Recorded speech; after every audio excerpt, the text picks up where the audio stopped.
It is our collective hope that this exemption will help reduce the stigma related to substance use, increase the access to health and social services, and decrease the harms related to criminalization, and ultimately save lives. Decriminalizing people who use drugs is a critical step in tackling the toxic drug crisis.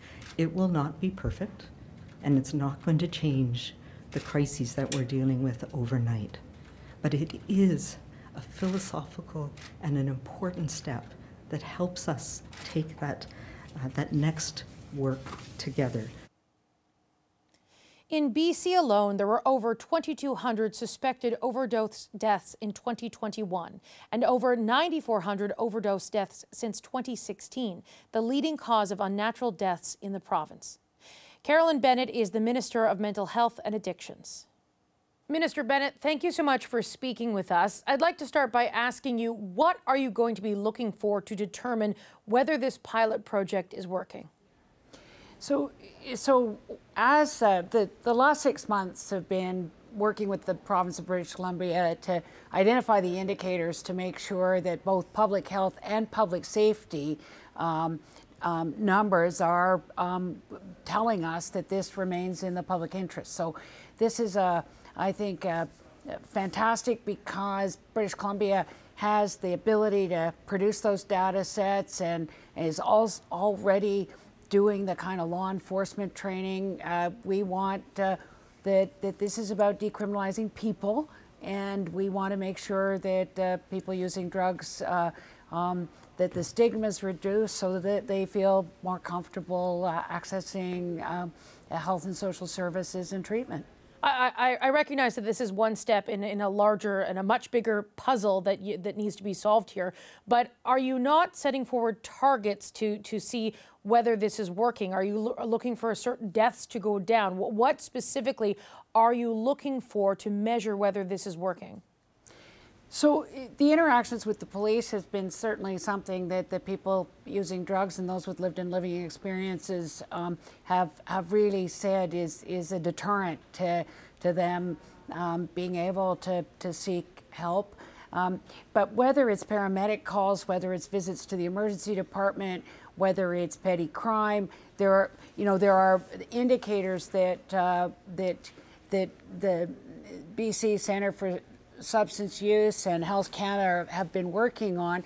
We will, Katie, have sharing the data regularly and with the oversight body that's being paid for by the Canadian Institutes of Health Research.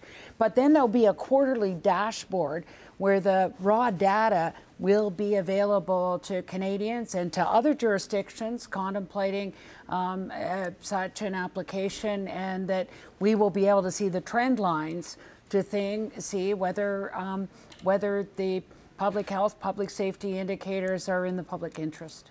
So there's a wide range. If I'm understanding this correctly, you're looking at a number of different indicators. It won't just necessarily be deaths, but a range of indicators to see whether you will determine this program is working and is something that other jurisdictions might benefit from.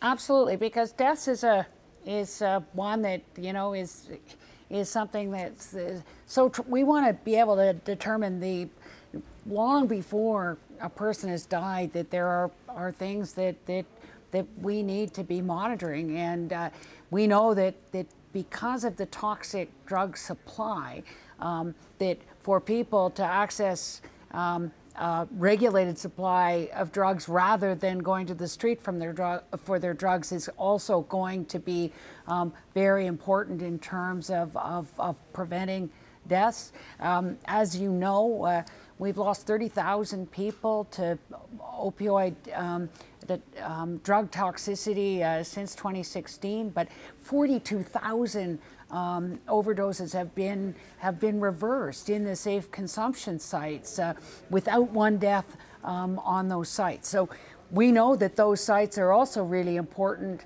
in building those trusted relationships where people can start to understand trauma, cultural safety, why they have had trouble seeking help and or treatment, and so this is just one one of the tools in our ongoing efforts to stop this terrible tragedy. At today's news conference, Dr. Bonnie Henry was talking about finding progressive solutions. You're talking about the safe supply of toxic drugs that are available on the street, which are killing people. They're absolutely killing people. Is safe supply part of the conversation, and what are the conversations around that? Absolutely, because I think that even the prescribed safe supply or regulated supply is one aspect of that. But as we heard today, you know, there are people just using drugs alone at home and dying alone at home. And so we know we've got to explore all approaches to a safer supply of drugs, but we do know that from the safe supply community, our committee that's advising us at Health Canada, that there are many things that we need to just keep going, and we've approved the diacetyl morphine, the heroin from Pharma Science.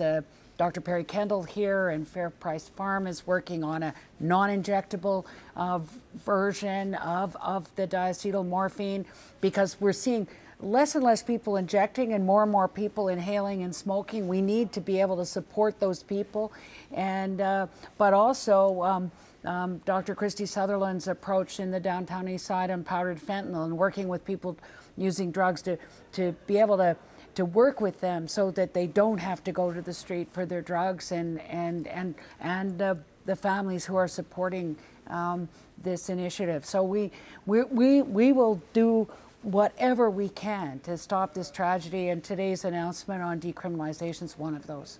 So this conversation takes a number of different tracks here. We have the experts who, a number of experts who have come out and have pushed for these changes, and we know that there are pushes among the medical community for this. However, when the political conversation opens up, there are some that think the government is going too far in this direction, and they think the government is in the wrong. What do you make of where the political conversation is around that, and what do you say to the critics who say this is not, there should be more emphasis on harm reduction, whether it's getting people into treatment, it's not getting people safe drugs, it's getting drugs away from people and getting them into treatment facilities? Well, I think treatment is always going to be a hugely important part in making sure that when people are ready for treatment, that that those spaces are available and that treatment has to be there. And I think that's absolutely true.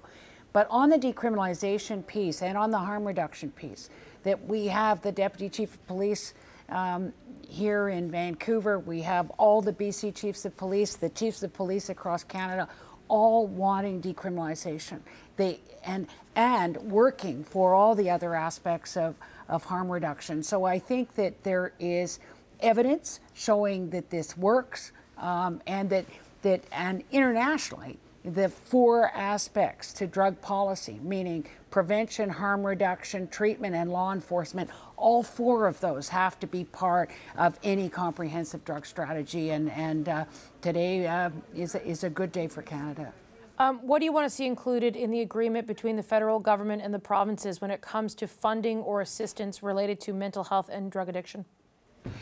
Yes, well, I mean, we are, as you know, we on substance use and addiction, we've invested about $800 million so far, and we are continuing to work with all the jurisdictions on the substance use and addiction programs, funding those innovative programs in community, and we want to be a true partner with all of the jurisdictions on what it takes to be able to move from the criminal justice system into the health and social services system, and that means those resources have to be there when somebody needs them.